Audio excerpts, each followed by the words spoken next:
তাণ্ডব অসম্ভব ভালো নির্মাণের সিনেমা বলেছেন শাকিব খান। ঢাকাই ছবির এই তারকা আরও বলেন, এটা রাফির, নির্মাতা রায়হান রাফি, জীবনের বেস্ট সিনেমা। গতকাল বৃহস্পতিবার সন্ধ্যায় রাজধানীর একটি হোটেলে অনুষ্ঠিত হয় তাণ্ডব সিনেমার সংবাদ সম্মেলন। সেখানেই এ কথা বলেন শাকিব খান।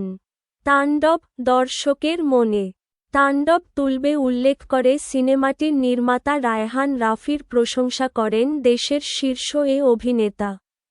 শাকিব খান বলেন, রাফি খুব গুছিয়ে কাজ করে। তার প্রি প্রোডাকশন অনেক ভালো। এটা রাফির সঙ্গে আমার দ্বিতীয় কাজ।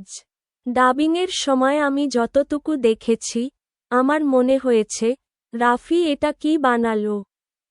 তাণ্ডব অনেক পরিশ্রমের একটা সিনেমা। নির্মাতা রায়হান রাফিও চেষ্টা করেছেন তার নতুন সিনেমায় নতুন কিছু করার।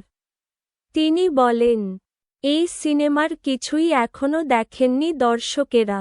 আর মাত্র একদিন পরেই সিনেমাটি দেখতে পাবেন ও বুঝবেন। লোকেশন ও নির্মাণে অন্যরকম কিছু করার চেষ্টা করেছেন রায়হান রাফি। গল্প ভাবনাতেও এমন কিছু করতে চেয়েছেন, যা বাংলা সিনেমায় হয়নি। সিনেমাটি ঘিরে নানা রকম চমকের কথা শোনা যাচ্ছে সামাজিক যোগাযোগ মাধ্যমে। সেই বিষয় নিয়েও আয়োজনে কথা বলেছেন নির্মাতা। রাফি বলেন, চমক আগে থেকে বলে দিলে তো আর চমক থাকে না। চমক হিসেবে যা বলা হচ্ছে বা দর্শকেরা যা ভাবছেন, তার কিছুই নাও থাকতে পারে। আর যদি কিছু থাকে, তাহলে সেটা পর্দাতেই উপভোগ করবেন দর্শকেরা। আর তো মাত্র একটা দিন।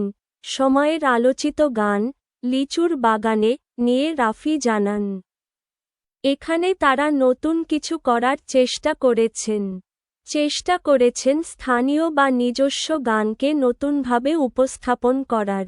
গানটিতে পারফর্ম করে সবাইকে তাক লাগিয়ে দিয়েছেন অভিনেত্রী সাবিলা নূর।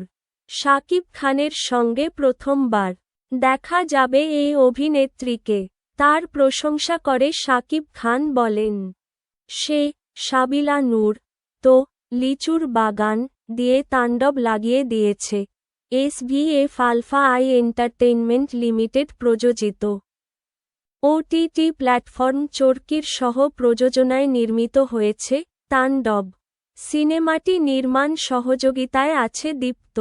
সংবাদ সম্মেলনে প্রযোজক শাহরিয়ার শাকিল সবাইকে প্রেক্ষাগৃহে তাণ্ডব দেখার আমন্ত্রণ জানান। সিনেমার সহ-প্রযোজক রেদোয়ান রনি জানান, সবার একাগ্রতা ও আন্তরিকতা না থাকলে এত বড় ক্যানভাসের কাজ করা সম্ভব হতো না।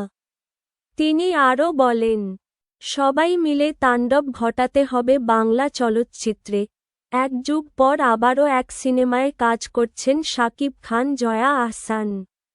এই প্রসঙ্গ টেনে জয়া বলেন, 12 বছর পরের কাজ কেমন হয়েছে তা দেখতে আর অল্প সময় অপেক্ষা করতে হবে।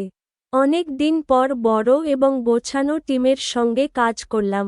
সিনেমায় আছেন বরেণ্য অভিনয়শিল্পী আফজাল হোসেন। সংবাদ সম্মেলনে তিনি জানান, প্রথমে সিনেমায় কাজ করতে চাননি তিনি, কিন্তু পরে যখন যুক্ত হয়েছেন, তখন বুঝতে পেরেছেন, এই সিনেমায় কাজ না করলে নতুন অনেক কিছুই জানা হতো না তার। বোঝা যাচ্ছে অনেক দিন পর কাজ করতে এসে ভালো অভিজ্ঞতাই হয়েছে আফজাল হোসেনের। সে কথা আরেকবার মনে করিয়ে দেন সাবিলা নূর। তিনি জানান, শাকিব খানের বিপরীত অভিনয় করলেও মানসিক চাপ নিতে হয়নি তেমন। কারণ, পুরো ইউনিট তাকে খুব সাপোর্ট করেছে। এই আয়োজনে আরও উপস্থিত ছিলেন গাজী রাকায়েত, সালাহুদ্দিন লাভলু, মুকিত জাকারিয়া, সুব্রত, আদনান আদিব খানসহ অনেকে। পবিত্র ঈদুল আজহায় সারা দেশে মুক্তি পাচ্ছে তাণ্ডব।